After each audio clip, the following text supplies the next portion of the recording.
How do I hypnotize myself on a day-to-day basis, and how can you do the same thing? And who knows, after all, maybe I am in a trance right now and maybe you are in a trance too, don't you think? Personally, I have used three main methods, I would say, over the years. I will present those three and then explain a bit about how did I use that. The first one is contained in a book called Insider's Guide to Submodalities by the old Bandler, and I think it was only him writing the book. Basically, it was a technique about shifting the kinesthetic submodalities, or like modalities. When you uncover which sensations change in yourself as you go into a trance, you can just lead yourself back into that trance by reactivating those kinesthetic changes. So we practiced that with a friend back in the day, and for me it was pretty basic. Whenever he was hypnotizing me, leading me into a trance, I disconnected phase step by step all the things that were happening in myself. First of all, my head was getting way heavier, more on the left side, on my left side. Then I was hearing my heartbeat pounding heavier, not faster, but like more resonating. Then I was sensing my jaw being more relaxed, and then I was sensing some sensation starting from my lower belly back into down into my legs as a floating sensation, just moving fast down into my legs. Now, if I just do all of those things one by one, step by step, I just get back into a very slow, relaxed state, and I can do that even in a high stress situation. After years and years, I'm not pretending I could do that right off the bat and the very first time I tried, but now, even if it is something very stressful, I can at least reduce the level of stress just by doing that again inside my head. The second technique was from a book called Trance Formation that I have talked about many times already. It is about the technique mentioned by Betty Erickson, so Milton Erickson's wife, where basically you describe things you see, things you hear, and things you feel, and you reduce, you lower, you narrow down the array of consciousness. So in the beginning, it is about describing three things you see around you, three things you hear, and three things you feel right now. So you feel the feet on the ground, you feel the clothes on your skin, whatever, if it is hot or cold, all of that. Then you only describe two things you see, two things you hear, and two things you feel, and then one. And at the end, you just lead your mind through talking to yourself inside your head about going into a trance and activating any sort of change process you want to act upon right now. And the third one, before going more on the explanations, the third technique was described in a course from Igor, pretty well known. It is called The Money in Your Mind, and I don't know if he will ever be watching this, but this course alone, I will just mention that for him, this course alone is probably responsible for like half of the success milestones I crossed in my own business. So just Igor, good job with that one. And the trance process he is describing is about leading your mind through four different chambers, one by one: the relaxation room, the mountain view, the meditation chamber, and the strategy room. And the strategy room for me is where I got so many incredible ideas for my business. So just as a side note for Igor. And then just leading your mind through all those steps. Curiously, I gave that program, I think 3 years ago, to somebody else who said, well, it's just not doing anything to me. So I realized maybe it worked so well for me because I was already used to go into a trance, to do self-hypnosis, but this method and process, definitely incredible results. I guess the course is still available on Igor's site, but just very great course. Now, for the methods I used personally to activate changes in myself and alter my perception or change behaviors in myself, I realized for me it was more about spending more time writing down or elaborating consciously before the trance process. What is it exactly I am trying to change?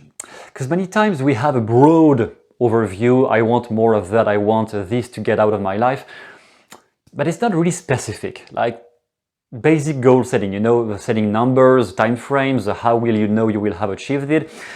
All of those things, I would say, I had better results in self-hypnosis if I had done this work before hypnotizing myself. So elaborating, okay, I want more of this, I want to change that in my life.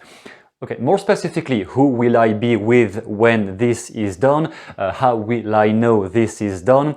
Quantifying which type of number can I use to quantify if yes or no, this worked or this didn't work. And that way I could ask a very specific question to my unconscious mind to solve a very specific problem once I was down in trance.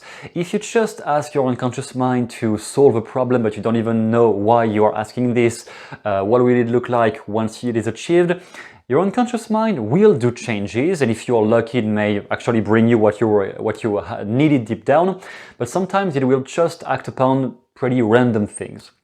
Still okay, still good, but not really as well as what you were expecting deep down.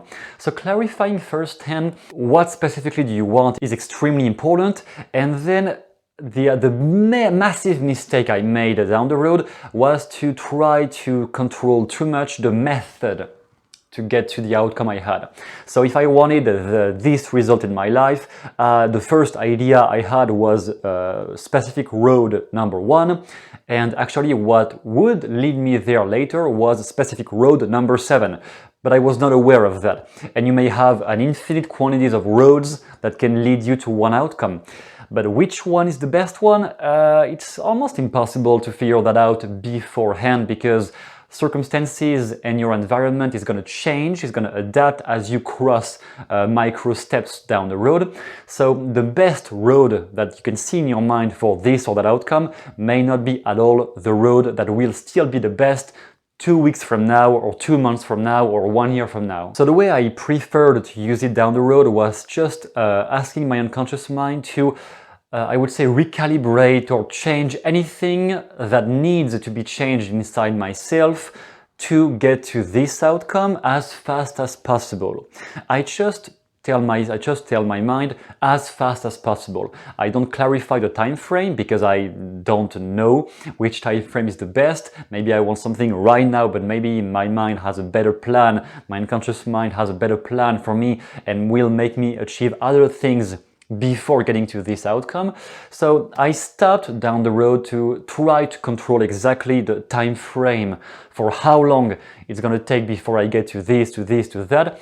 And it was quite liberating, to say the least, and I encountered much less resistance compared to before. So basically I could just get myself down in a trance with one of the methods I described in the beginning of this video, and then telling my unconscious mind, now I want you to do this. Or I would give like 3 steps. I want you to do this, and then do this, and then do that. I would like you to show me one image I need to see right now about my outcome. Then I want you to change anything about my internal states, about my motivation, about my fears, about whatever that needs to be changed. And then I want you to give me one advice I need to hear in my head when I will wake up tomorrow, or just after this session, whatever. So I am specific on where I want to get, but I don't try to control specifically the ways I'm gonna get there. And I just sit there and let the changes happen. And the last thing to mention is that quite often the changes will mostly happen after the self-hypnosis session, after the process is over, and maybe not during the process. Sometimes it will be during the process, but if it doesn't happen, if the main change or the main revelation you were trying to figure out is not happening during your trance process, then don't try to force it. Because trying to force it is what will block your intuition from showing you the right way. Whereas if you let it happen passively without trying to force it, then it may only happen 2 days from now, or you may only have the right intuition 5 hours later, but that will be the right one to follow. If you're not used to this process, and if you want to discover what the trance looks like or feels like from the inside, I have linked down below on the first link a video I published, actually a video I published years ago, but that I republished on this new channel about self-hypnosis, where I guide you through the screen somehow. I hypnotize you through the screen into experiencing some deep changes, and you may notice what does that appear in yourself, how does that make your perception shift about a certain problem, or maybe which type of intuitions does that give you that you were not aware of before. It is down below, and I will see you soon in the next video.